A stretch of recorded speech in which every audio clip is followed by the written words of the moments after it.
Hi, this is Alice from Living Joy, and I'm standing in the middle of what will be our new deck.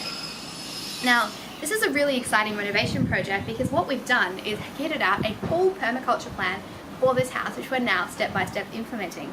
And what I want to talk about today is why we have this deck, why I'm standing in the middle of it, and how we're reusing our water on site.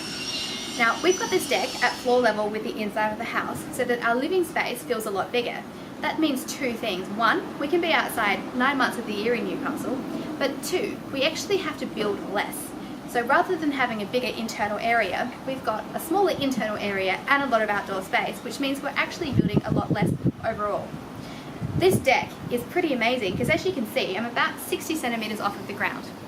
This space under the deck isn't really used for much generally, but what we're doing is installing water tanks underneath the deck so that we can not only capture our rainwater, but also plumb our grey water in from our washing machine and from our sink, so that we can then feed the garden you see behind us. A technical issue generally with having low rainwater tanks is that there's no overflow, so when the tank gets filled, it can back up and come back into your house.